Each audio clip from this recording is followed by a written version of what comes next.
Hey everybody, it's Jeff from Angeles City, and if you're new to the channel, I normally do vlogs on my home build back here, but I just did one yesterday I put out, so really nothing to talk about on the home build, but I wanted to touch on a topic that comes up pretty often on why they do certain things here during the build, some of the differences between Philippine builds and Western builds, specifically builds on the East Coast, or in the U.S. on the East Coast, because that's where I'm from. So it's a Sunday afternoon, about 3:30. It's Mother's Day.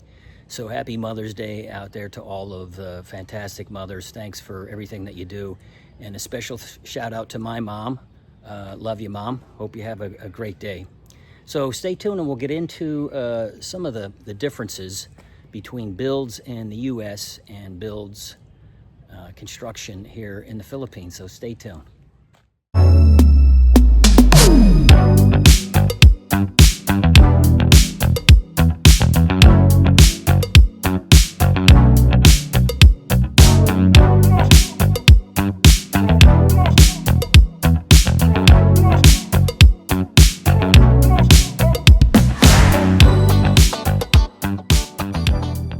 One of the things I get asked about often is, hey Jeff, is that really barbed wire in your backyard?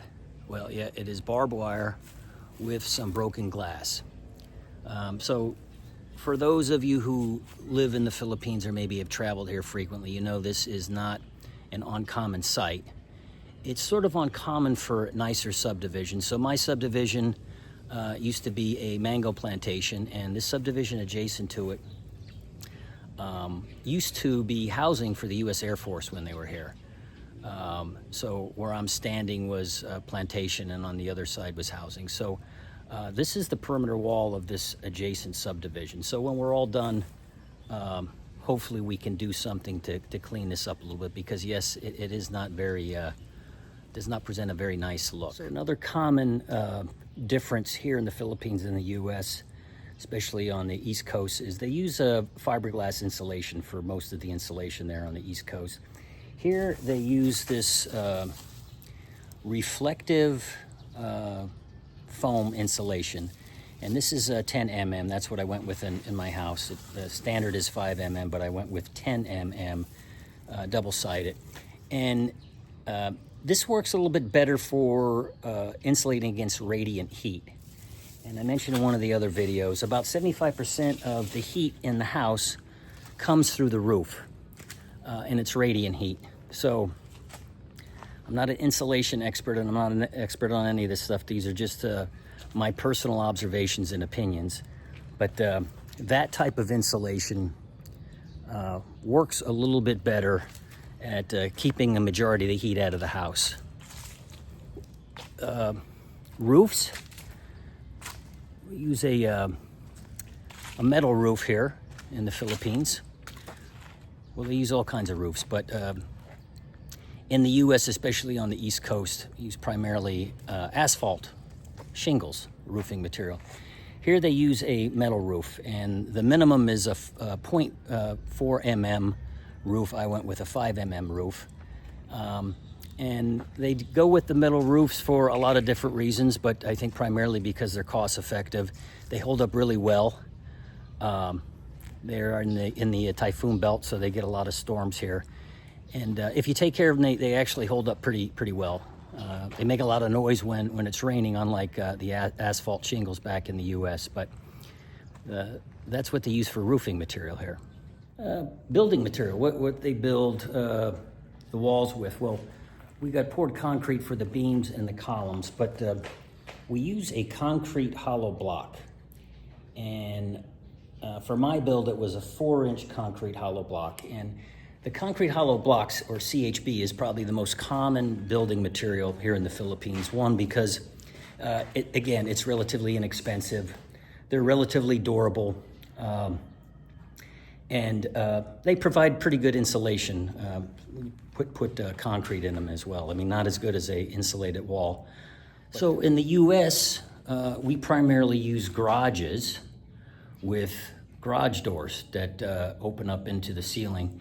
Here in the Philippines, they primarily use carports. Again, I think it boils down to cost and just likes, it's a tropical climate. It's a way to shield their vehicles from the elements. And it's just, you see those carports here often used for different things. So they have big parties and stuff, they'll use their carport, or they'll spread it out to their carport. But I opted to go with a US style garage with the US style garage door. So in the West, we generally use sewage treatment plants. Philippines, most of the houses use a septic system. So that's what we're going with here, a 3-chamber septic system, because there is no water sewage treatment facility in this city that I live. And I don't think that there's probably too many in the country of the Philippines. Many houses here in the Philippines use what's called a dirty kitchen. It's a secondary kitchen outside of the main house.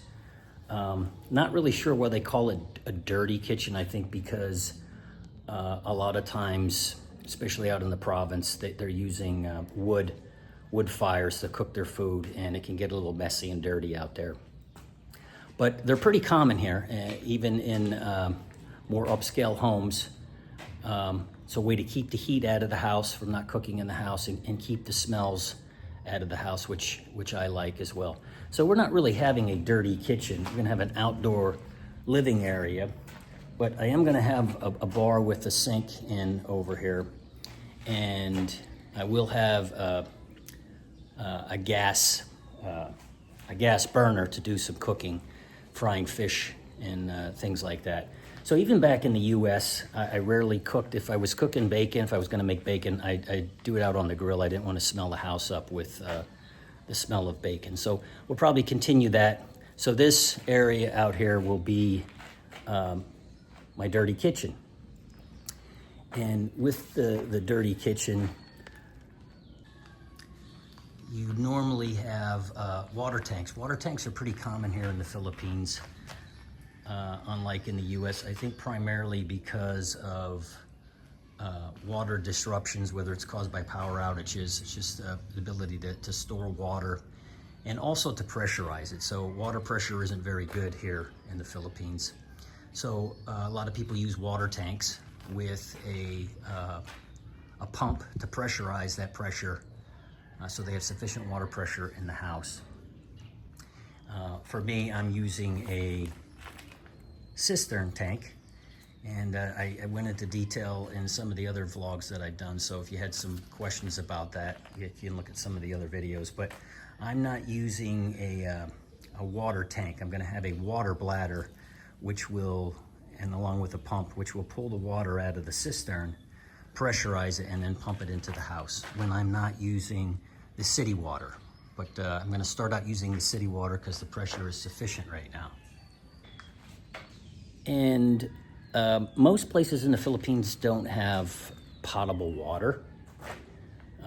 So a lot of, I wouldn't say a lot of homes, but I think they're becoming more popular as filtration systems. I'm putting a filtration system on my line here, and I'm not going to filter it to the point where I can drink it, but I'm pulling all the hardness out of the water. I got hard water here, and I want it to prolong the life of my water bladder and minimize staining on bathroom fixtures and sink fixtures and things like that. So that's what I'm going with on mine, is a pressurized water bladder with a filtration system for my water. So my pump in my rental house is hooked up to a well, so I have a well. The water's been tested. You could probably drink it, but we don't drink it. We use a water dispenser unit, as most people that live here use one of these water dispensing units. So in my house, I'm going with split air conditioning units. I think I have a total of 8 of them. They're all split units with the exception of this unit here in the kitchen. That's what's called a cassette unit. And people have asked, am I using central air conditioning? And probably some people that have central air, and they're more economical, I guess, if you're looking at cooling down the entire house at the same time. But for my purposes, there's 3 people be living in the house initially, and then very soon just 2. So I don't need central air. The split systems we're using now, and what are used by most people in the Philippines, because they're cost effective, they work very well, and you can just cool down a room that you're in, which is typically what we do in the rental house right now. I don't cool down the whole house. Obviously we turn them on at night to sleep, but during the day we don't really run them too much. This time of the year we're running them a little bit during the day because it's getting really hot during the day. But yeah, split units is what is generally used. I guess you'd run into a whole lot of problems too with the duct work, because they use concrete walls here. I guess you could run the ducting through the ceiling, but just another challenge to deal with if you had central air. So in the Philippines, probably the most common type of flooring is either tile or wood floors. I would say that tile probably is a little bit more common than wood floors for a lot of different reasons. One, you don't have to worry about termites. And no, I'm not termite paranoid, but they also hold up better to the climate here. So it's a very hot, humid climate, lots of rain, tropical environment, lots of typhoons. So you get wood wet a little bit too much, you're gonna have problems with it. But tiles hold up pretty good in this kind of environment. They're easy to clean. They're pretty easy to replace if they get broken. And here they use a method, and people unfamiliar with Southeast Asia and how they tile here scratch their head and say, why are they doing that? So this method, so I've heard it referred to as dry pack and wet pack. To me, it's really a wet pack, because what you see under here is concrete, and they mix it up with some fine sand, and they put a little bit of water in it. But it's not to the consistency that they use to concrete things. It's just it's very dry. That's why they call it a dry pack, but I've heard others refer to it as a wet pack. But they do that because they run the electric, well, my theory on it, I've asked many people, why do you do that? Why don't you put the tiles directly on to the concrete? I tiled my floor in the US, my basement floor, and I put it right on the concrete, and it was relatively easy. This is how they do it most of the places here. One, I don't think they spend a whole lot of time leveling the floors out. Two, it's a way that they are accustomed to, because they run the electric under that. So in some of these other rooms you'll see, well, I think it's all done now, yeah. But the electric work is all ran under the tiles. And that's how they do it here. Again, it's called dry pack or wet pack. In the West, we typically use wood studs, or in some commercial buildings we use metal studs for the walls. Here they're using concrete hollow block or poured concrete normally. So the question comes up, why don't they put metal studs and then just put gypsum board on the outside, and then they can run their electric and plumbing through the walls there? It's a great question, and my theory on that is, anytime you're asking a workforce that's accustomed to doing things a certain way, and you're asking them to do something that they've never done, you're asking for trouble. Not that there's not already enough problems and hiccups during a normal build here. You start throwing stuff like that in, you're just asking for trouble. But I think it's a great deal. It'd probably be a little bit more efficient. The downside is you're going to lose some room. Granted, the studded out wall, you're probably only going to lose maybe 4 to 6 inches on each side. But space is very valuable here in the Philippines. So I'm not sure exactly why they don't. I think maybe some people do, some foreigners maybe try that, but for the most part, they don't normally use studded walls. The CRs are the comfort room. Here, moving into the comfort room. So the water closets, or as we refer to them as toilets back in the West, most of them come with, they call a bum gun. A bum gun is sort of like a bidet with a hose on. It's just a hose that you can wash yourself off at when you're done taking care of your business. Sort of a foreign concept for us in the West. I've become a little bit accustomed to them. You talk about hygiene-wise, there's probably no better way to clean yourself after you're done with your business than to clean it out with water instead of smearing it around with toilet paper like we're used to doing in the West. So, yeah, most houses have the bum guns attached to the toilet. And most of the showers in the Philippines have the removable shower heads. I guess I've seen that in the States. I've never been in a house, my rental property and the houses that we own didn't have the removable shower heads. But it's a pretty cool concept. I mean, you can pull it out and you can clean the shower better with it. You can clean yourself better with it. If you have little kids, it's easier to clean them with it. So that's a pretty common thing here in the Philippines, is the removable shower head. So ceiling fans, not all that uncommon in the U.S. Both of my houses, actually my house and rental property, many of the houses I lived in the U.S. had ceiling fans. But they're pretty common. Well, I wouldn't say they're pretty common here. Fans in general are sort of common. Ceiling fans are starting to pick up popularity. But I'm going to have many ceiling fans. I think I got a total of 8, 6 on the inside and then 2 for the outdoor living area, which really help circulate the air. Even if you have the air con on, it just helps circulate that cool air around. But also on the cooler times of the year, November, December, January, February, you don't really need AC all that much during the daytime. To open the windows and turn those fans on, it works pretty well. And then the lighting system. So LED lighting is starting to gain popularity in the US, but it is very popular here, especially new home builds. I think just about all of the lights in the house here, with the exception maybe the chandelier, although I got LED bulbs. But most lighting systems here are recessed, either the circle or the little square type things that get installed inside of the gypsum board.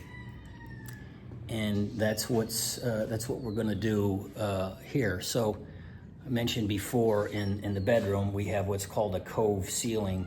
So there'll be some strip type lighting in the cove, and then around the cove on the outside will be that recessed light. I think they're also called bucket lights. They're mounted inside of the ceiling. So that's what we're going with for the lights here. And then the windows that are used here.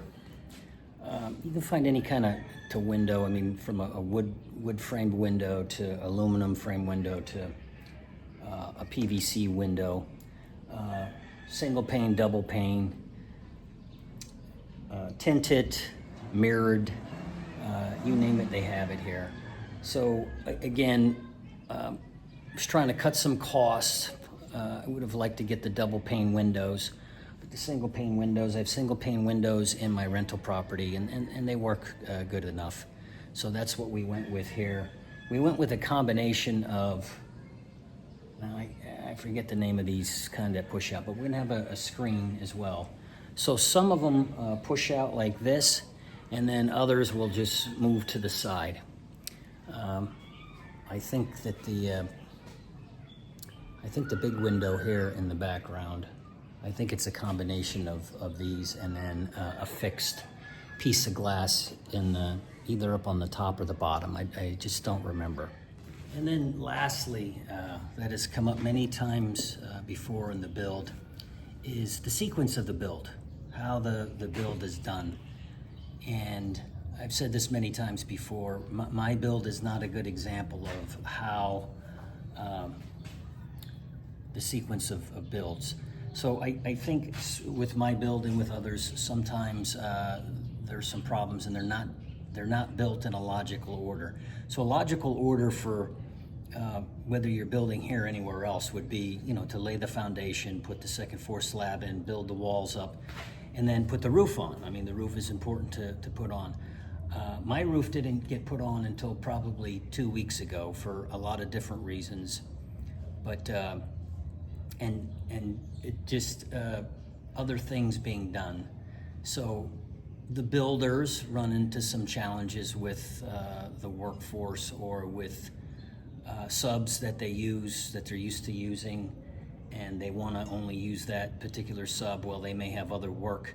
So instead of stopping work on the project, they'll move on, and it seems counterproductive a lot of times. I mean, I've had to bite my tongue.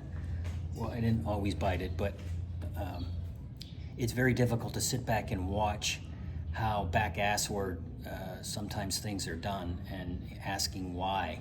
Why is it done this way?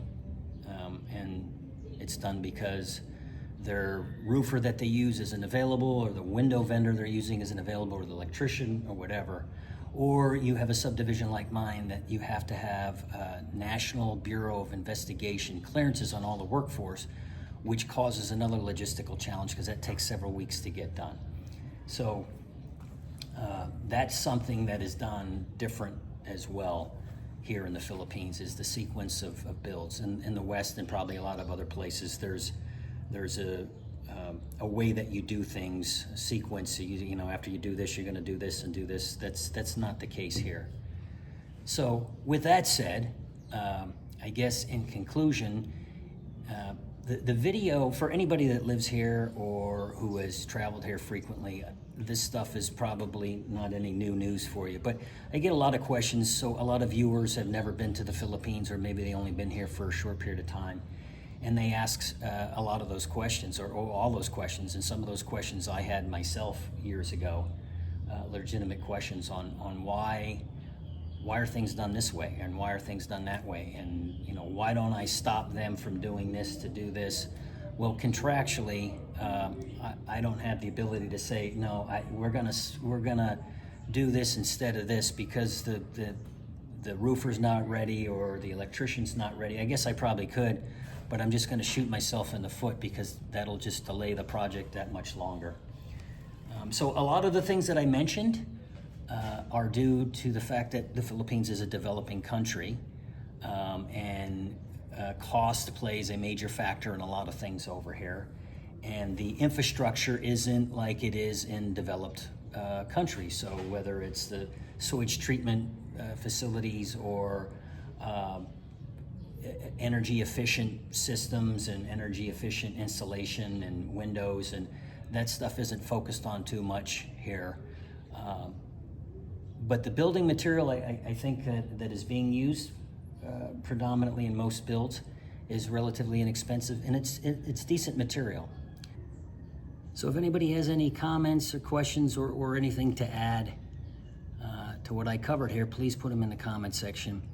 If you like the video, please give it a thumbs up. If you're not subscribed and you like this kind of material, please go ahead and hit the subscribe button down here, and you will be notified when I put a new vlog out. And it is extremely hot in here now that they got the windows and there's not a good breeze, and it's a hot day today. So thanks for joining. Hope to see you all next time. And again, happy Mother's Day to all of the fantastic mothers out there. Take care.